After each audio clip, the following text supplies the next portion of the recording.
You're watching Powerline America. Tonight, a story that unfolds in the dark, not in the trenches of the Eastern Front, but in the living rooms, hospitals, and city squares of occupied territory. Ukraine has brought the war to a new frontier, the electrical grid, leaving hundreds of thousands without power. This is not just another battlefield report. It is a fundamental shift in strategy that blurs the lines between military and civilian, between defense and escalation, and forces us to ask, what happens when a nation, pushed to the wall, decides to weaponize the very concept of normal life? If you're new here, don't forget to subscribe and hit the bell so you never miss a story that matters. Act 1. The new battlefield, beyond the trenches. Let's begin with what we know happened. In a coordinated overnight operation, Ukrainian drones struck multiple electrical substations and generating facilities across Russian-occupied territory. The targets were in Crimea, the peninsula Russia annexed in 2014, and in the Donetsk, Luhansk, and Kherson regions that Putin claimed to have absorbed in 2022. The immediate effect was not a fireball on a military base, but a silent, spreading void. Lights went out. Heaters stopped. Refrigerators hummed to a halt. According to Russian-installed officials, hundreds of thousands of people were plunged into darkness. This is a direct attack on the infrastructure of daily existence. Now, to understand why this is such a pivotal moment, we have to rewind. For the first year of the full-scale invasion, Ukraine was largely on the defensive, absorbing horrific blows to its own grid. Russia's winter campaign in 2022-2023 was a deliberate strategy to freeze Ukraine into submission, targeting power plants and heating facilities. It was widely condemned as a war crime. Ukraine's ability to strike back deep into Russian-held territory was limited by a crucial constraint: a shortage of long-range Western weapons, supplied under strict conditions that they not be used against Russian territory. But here's the critical nuance. Kyiv has always maintained that Crimea and the occupied regions are not Russian territory. They are temporarily occupied parts of Ukraine. This legal and rhetorical stance is the loophole that now allows for a dramatic escalation.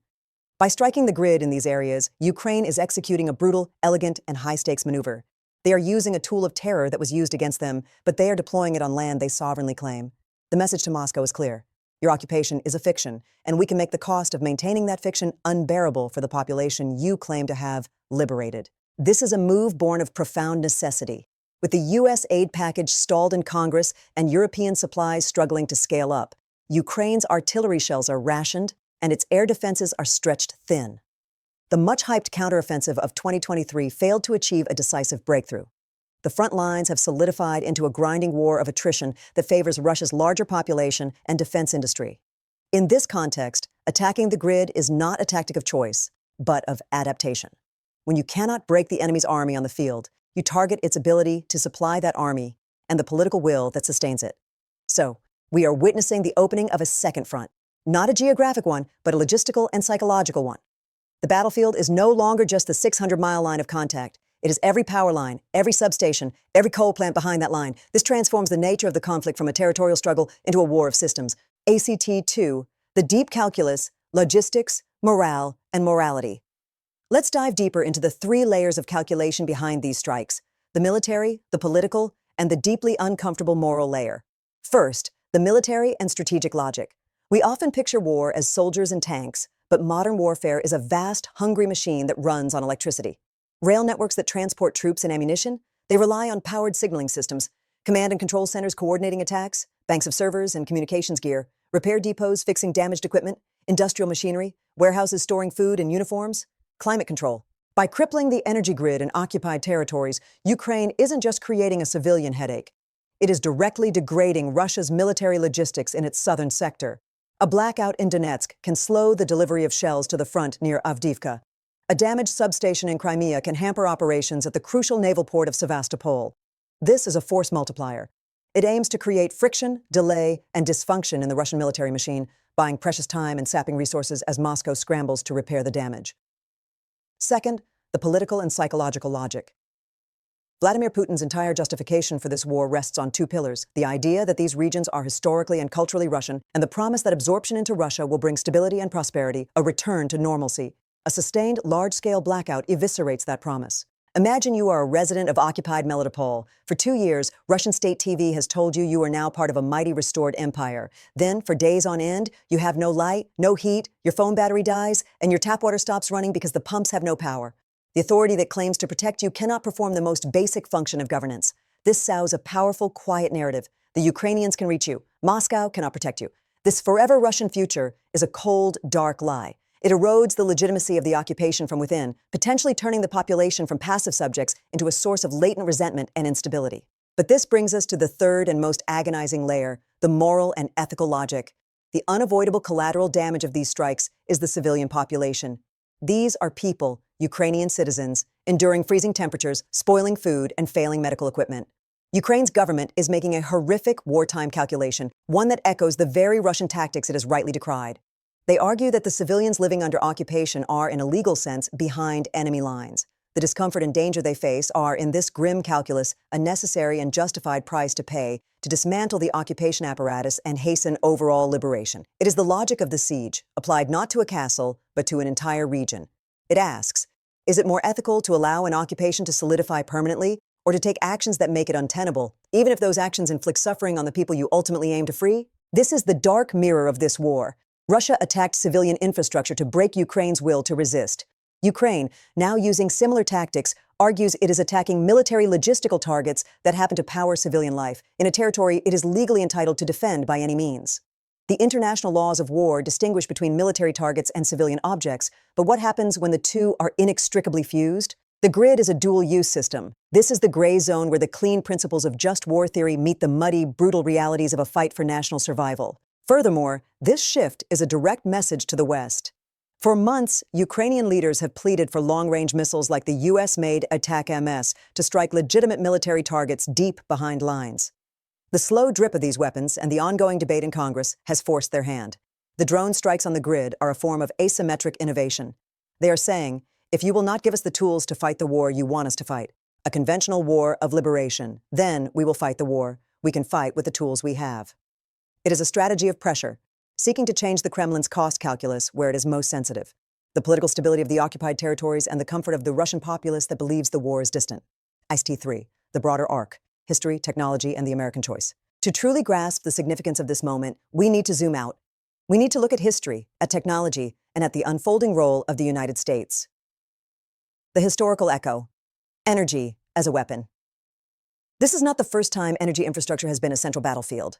In World War II, Allied oil campaigns targeted Nazi synthetic fuel plants, crippling the German war machine. In the 1990s Balkans conflict, cutting power was a tactic used to sap morale. But what's new today is the precision and the accessibility. Ukraine is not conducting a strategic bombing campaign with heavy bombers. It is using swarms of relatively cheap, often commercially derived drones to achieve strategic effects.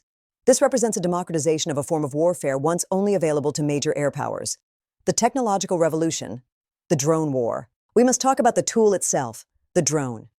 The Ukrainian strikes are a testament to a bottom-up revolution in military affairs. While the world watches for advanced fighter jets, the real innovation is happening in workshops and tech companies across Ukraine. They are building and modifying first-person view, FPV drones that cost a few $100s, but can precisely fly into the vulnerable heart of a multi-million-dollar electrical substation. This is a war of substitution. When 155mm artillery shells are scarce, they are replaced by drone-dropped grenades.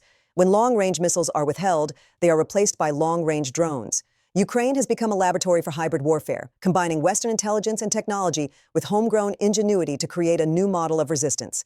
It is a model that every non-state actor and smaller nation is studying closely. The lesson is clear. In the 21st century, a determined defender can hold a superior conventional force at bay by systematically targeting the fragile networked systems that undergird modern society. The geopolitical crossroads, the American pause. And this brings us, inevitably, to Washington. The single largest factor shaping Ukraine's shift in strategy is the political gridlock over U.S. security aid. For over 6 months, a vital package of funding has been held hostage to domestic border policy debates. The delay is not a budgetary footnote. It is an active, decisive variable on the battlefield. Our debate here directly influences the choices made in Kyiv. By withholding the means for conventional defense, we are indirectly steering Ukraine toward more asymmetric, escalatory, and morally complex tactics like the grid strikes. We are creating the conditions where such terrible choices become the only ones left. When American leadership hesitates, it doesn't create a vacuum. It creates a new, often more dangerous reality. So, what comes next? We can predict with near certainty that Russia will respond with overwhelming force, likely launching another massive wave of missiles and drones against Ukrainian cities and energy facilities. The winter will become a contest of resilience. Whose population can endure more darkness? Whose government can repair infrastructure faster? But watch beyond the retaliation. Watch for these key indicators. The duration of the blackouts. Can Russia's much-vaunted military engineering corps quickly restore power, or will these disruptions become chronic, revealing a systemic weakness in occupational governance? The political chatter in Russia. When the comfortable retirees in Sevastopol, Crimea, start complaining about the cold, how does Russian state media spin it? Does the narrative of a special military operation protecting Russians start to crack under the weight of tangible discomfort? The Western response. Do allies see this as a legitimate act of self-defense, or does it cause unease and potentially further constrict the flow of certain weapons? Does it galvanize support by showing Ukrainian ingenuity, or does it complicate the moral narrative? Tonight, hundreds of thousands of people are sitting in the dark, caught between two armies, on land claimed by two nations. Their plight is the starkest possible illustration of a war that has moved beyond the front lines and into the fabric of life itself. This is more than a news story from a distant conflict. It is a case study in the evolution of warfare, a test of the limits of international law, and a sobering lesson in how the decisions made in the halls of Congress reverberate in the lived experience of civilians an ocean away. Ukraine is fighting for its existence with unimaginable courage and under impossible constraints. The choices they are forced to make are grim, revealing the brutal essence of modern conflict, that in a war between a determined state and a determined resistance, there may ultimately be no such thing as a non-combatant. The battlefield is everywhere. We are all connected to a grid of power, of security, of global order. Tonight, we are reminded just how fragile that grid really is. Thanks for watching.